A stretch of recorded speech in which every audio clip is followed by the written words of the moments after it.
যারা বাজে জায়গায় কাজ করে তাদেরকে আমরা খারাপ ভাষায় আখ্যা দিই, খারাপ চোখে দেখি, তাই না?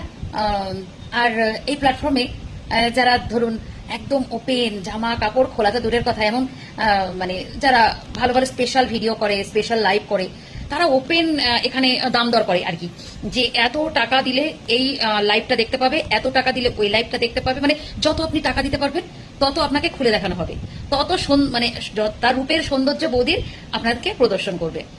তাহলে মানে খারাপ জায়গায় কাজ করলেই কি মানে খারাপ বলা হয় শুধু?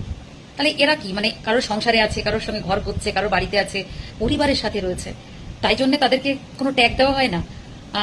আর তারা পয়সা নিয়ে এরকম কাজ করে, তাদেরকে ট্যাগ দেওয়া হয়, মানে এটা ঠিক ঢুকলো না।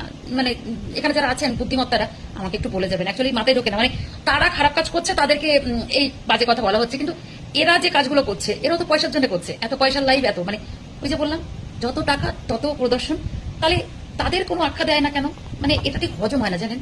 মানে এগুলো চলছে, কিন্তু যারা দেখেন তারা কিন্তু বুঝতে পারছেন নিশ্চয়ই, যারা যারা দেখেন না বলে যাবেন তো উত্তরটা, আমার ঠিক মাথায় খুপড়িতে ঢুকছে না।